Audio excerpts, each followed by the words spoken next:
Hello friends, welcome to बुनियाद। जैसा कि आप जानते हैं कि कल यानी 1 तारीख को सीबीएसई ने अपना गाइडलाइन इशू कर दिया है कि 10th के बच्चों का मार्कशीट या मार्क्स कैसे उनको मतलब एलोकेट किया जाएगा। तो इस पे कल का जो नोटिस आया है सीबीएसई का, उसका मतलब क्या हुआ, चलिए देखते हैं कि उसने क्या प्रोविज़न दिया है बच्चों को मार्क्स अवार्ड करने के लिए।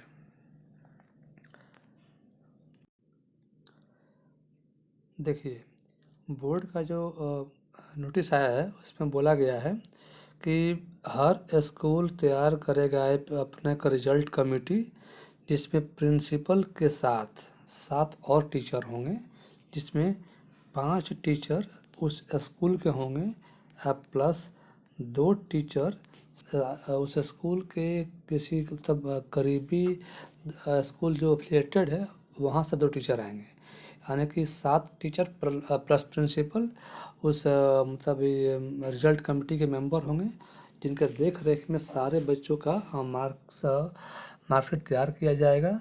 और आप जानते हैं कि आपने पहले ही पढ़ा है, आपको पहले से पता है कि आपका एग्ज़ाम 80 मार्क्स का होता है और आपको 20 मार्क्स मिलते हैं पहले की तरह कह लीजिए और वो आपका स्कूल देता था। तो ये तो मोटा मोटी कह लीजिए जो 20 मार्क्स है ये बहुत से स्कूल ने बोर्ड को भेज दिया है, और जो स्कूल ने अब तक नहीं भेजा है उनको डेट दिया गया था 11 जून का। 11 जून तक ये मार्क्स को अपलोड कर देना है, तो अब वो हर हाल में करेंगे ही। चलिए, हमको देखना है कि जो आपका जो 80 मार्क्स है वो आपको कैसे मिलेगा, चलिए वो देखते हैं हम लोग।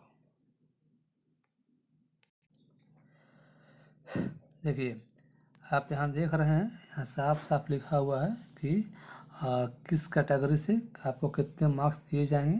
जैसे मान लीजिए आपके यहाँ जो टेस्ट वगैरह होता है मंथली वीकली कह लीजिए, उसमें 10 मार्क्स, हाफ ईयरली या जब भी और कोई बड़ा एग्ज़ाम हुआ तो उसका से 30 मार्क्स, और प्री बोर्ड देखिए प्री बोर्ड से आपको 40 मार्क्स मिलेंगे, सब मिलके आपका होगा 80 मार्क्स। हाँ, देखिए इसका मतलब इसका मेन इशू कहाँ फंस रहा है, मतलब कह सकते हैं कि देखिए बोर्ड का ये कहना है, यहाँ देखिए आपका कि पिछले 3 साल में कह रहा है, पिछले 3 साल में जैसे देखिए लिखा हुआ है, मान लीजिए 17-18 और कह लीजिए 18-19 और कह लीजिए आपका 19-20। जैसे कह लीजिए यहाँ पर कि मान लीजिए 2000 कॉलेज 17-18 में किसी स्कूल का एवरेज मार्क्स, जैसे मान लीजिए किसी बच्चे का मार्क्स 90% आया होगा, 80 भी आया होगा, 75 भी 60 भी आया होगा। तो अगर हम मान लेते हैं एवरेज मार्क्स अगर उस स्कूल का 72% था, नेक्स्ट ईयर बढ़ के हो गया 74%, नेक्स्ट ईयर घट के हो गया 71%। देखिए एक साल था 72%, फिर 74%, 71%। चलिए हम मान के चल रहे हैं कि किसी स्कूल का 10th बोर्ड का एवरेज मार्क्स इतना गया होगा। तो बोर्ड का कहना है कि 3 साल में, इन तीनों साल में जो आपका सबसे अच्छा मार्क्स है आपको वो पिकअप करना है।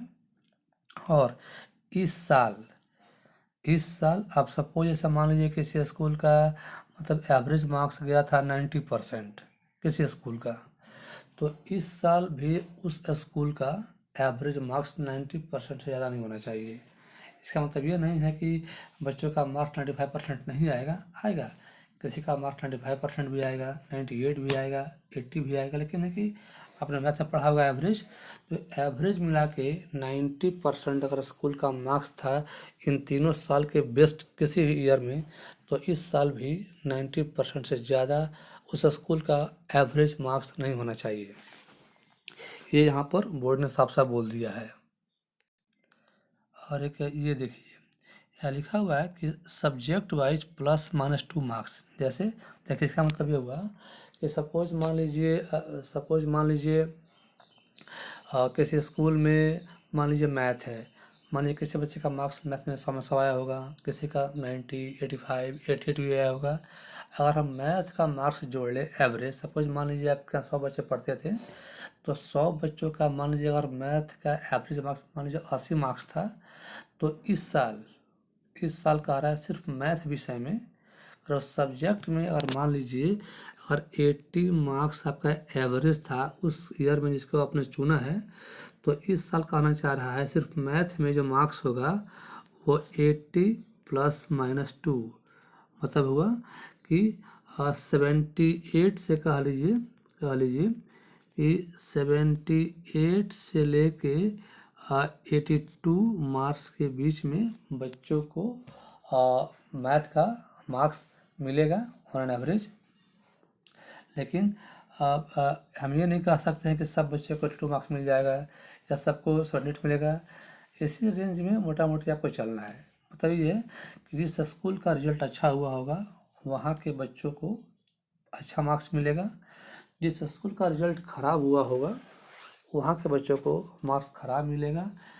क्योंकि मतलब ऐसा देखिए बोर्ड ने साफ साफ बोल दिया है कि ऐसे मान लीजिए जो भी टेस्ट वगैरह स्कूल में हुए होंगे तो हर स्कूल का अपने मतलब एक लेवल होता है, किसी ने पेपर इजी दिया होगा, किसी ने पेपर टफ दिया होगा। तो इसका तो अब बोर्ड कोई उपाय नहीं कर सकता। तो जो उसने ये बोला है कि 3 साल में आपका जो परफॉर्मेंस रहा है बोर्ड रिजल्ट का, मतलब ओवरऑल मार्क्स या करिए हर विषय का मार्क्स, उस हिसाब से हम इस पर बच्चों को मार्क्स एलोकेट करना है। और देखिए यहाँ कह रहा है आपका कि सब्जेक्ट में जैसे मान लीजिए मैथ में ओवरऑल मार्क्स बढ़ गया है एवरेज मार्क्स, साइंस में मान लीजिए मार्क्स बढ़ गया एवरेज मार्क्स, लेकिन अगर 80% ओवरऑल मार्क्स था किसी स्कूल का तो इस साल भी 80% से मार्क्स अधिका नहीं होना चाहिए। सब्जेक्ट वाइज मार्क्स घट बढ़ सकता है। जैसे मान लीजिए सपोज उस साल जिस साल को चुना गया है मतलब रेफरेंस ईयर के लिए, तो सपोज उस साल मान लीजिए मैथ का मान लीजिए मार्क्स 80 गया था, साइंस का मान लीजिए फिर मार्क्स 90 गया था। तो देखिए तो इस साल हो सके आपका मान लीजिए मैथ का 82 हो जाए, साइंस का 94 हो जाए, लेकिन यहाँ है कि ओवरऑल तो हो सके आपका 80 का मार्क्स कम हो जाएगा। मोटो ये है कि इंडिविजुअल सब्जेक्ट्स का एवरेज मार्क्स 2 मार्क्स से आगे पीछे हो सकता है, लेकिन ओवरऑल जो मार्क्स 80% था उस साल पूरे स्कूल का, तो इस साल भी ओवरऑल मार्क्स 80% से ज़्यादा स्कूल को नहीं देना है। जैसे आप यहाँ देखिए, यहाँ पे आपको ऐसा ही फिलअप किया जाएगा आपके स्कूल के द्वारा। जैसे मान लीजिए आपके जो यूनिट टेस्ट हुए हैं, यहाँ लिखा है, यहाँ देखिए यहाँ लिखा हुआ है कि कितने हुए हैं, मतलब यूनिट टेस्ट आपके 1 हुए हैं, 2 हुए हैं, 5 हुए हैं, कितने हुए हैं वो भरना है। फिर आपका जो मिड टर्म है कॉलेज आपका हाफ ईयरली एग्ज़ाम है वो कितनी बार हुई है, 1 बार 2 बार वो भरना है, और प्री बोर्ड कितने बार हुआ है वो भरना है। तो यहाँ भरना है नंबर, कितने बार का कौन एग्जाम हुआ आपको नंबर भर देना है। देखिए अब फिर है तब कह लीजिए एग्ज़ाम का टाइम से आधा घंटा 1 घंटा 2 घंटा और टाइम भर देना है आपका। और यूनिट टेस्ट से आपको देना है 10 नंबर, मिड टर्म से 30 नंबर, प्री बोर्ड से 40 नंबर। अब ये मार्क्स कैसे डिसाइड होगा वो 1 मिनट, वो देखिए आपका यहाँ लिखा हुआ है कि आपका मार्क्स कैसे डिसाइड किया जाएगा। जैसे मान लीजिए सपोज मान लीजिए आपके यहाँ 5 तब आपका यूनिट टेस्ट हुए हैं, मान लेते हैं किसी स्कूल में 5 यूनिट टेस्ट हुए, तो आप सपोज मान लीजिए 5 में जो मार्क्स सबसे अच्छा आया होगा, जो बेस्ट मार्क्स आया होगा आप वो भर सकते हैं। देखिए लिखा हुआ है बेस्ट मार्क्स, क्या कहना चाह रहा है 5 मार्क्स का एवरेज निकाल के वो भर सकते हैं। वैसे ही कह लीजिए और मान लीजिए आपके यहाँ 2 मिड टेस्ट हुआ है, 2 मतलब आपका भाग से मतलब क्या कहा जाए उसको हाफ एग्जाम हुआ है, तो दोनों में जो बेस्ट आया है वो भर सकते हैं, या दोनों का आपका एवरेज आपका मिन मार्क्स भर सकते हैं। सेम चीज़ प्री बोर्ड के साथ भी है। और आप एक ही प्री बोर्ड हुआ है तो बात ही नहीं है, 2-3 का प्री बोर्ड हुए हैं तो वही चीज़ जो बेस्ट हो भरिए या फिर उसका मिन मार्क्स भरिए। तो कैसे भरना है ये आपको डिसाइड स्कूल को करना है अपने हिसाब से। चलिए यहाँ समझते हैं। देखिए यहाँ क्या दिया हुआ है, देखिए मान लीजिए देखिए लिखा हुआ है कि सपोज मान लीजिए उस साल जिसको अपने चुना रेफरेंस के लिए विषय लिया गया है मैथ। चलिए देखिए यहाँ आपका दिखा रहा है, देखिए कि 26 मैथ में मान लीजिए उस साल उस स्कूल में 26 मार्क्स से कम कितने बच्चों का आया है, तो 1% से मान लीजिए कम 1% बच्चों का मार्क्स 26 मार्क्स से कम आया है। देखिए 14% वो बच्चे हैं जिनका मार्क्स 26 to 40 के बीच में है। 25% वो बच्चे हैं जिनका मार्क्स 40 to 50 का रेंज में है। वैसे देखिए आपको सब दे दिया गया है। अब देखिए यहाँ क्या करना चाह रहे हैं, यहाँ देखिएगा कि एवरेज मार्क्स था मैथ में 62 मैथ का, लेकिन ओवरऑल मार्क्स पाँचों विषय का मिला के उस साल स्कूल का मार्क्स था 66। देखिए ये है जिस ईयर को आपने चुना रेफरेंस, इसका दिखाया गया है सैंपल के तौर पे।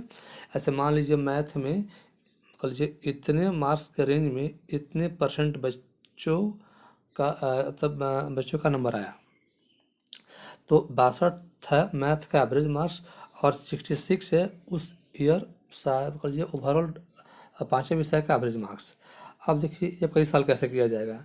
अब सपोज मान लीजिए आपके यहाँ 200 बच्चे पढ़ रहे हैं, आपके यहाँ 200 बच्चे मान लीजिए पढ़ रहे हैं, तो 26%। अच्छा तो एक देखिए 200 बच्चे का 1% कितना हो गया 2, यानी कि इस साल 26 नंबर से कम 2 बच्चों का मार्क्स आना चाहिए कम से कम। तब ऐसे आपके यहाँ 2 बच्चे ऐसे ज़रूर होंगे जिनका मार्क्स 26 से कम होगा।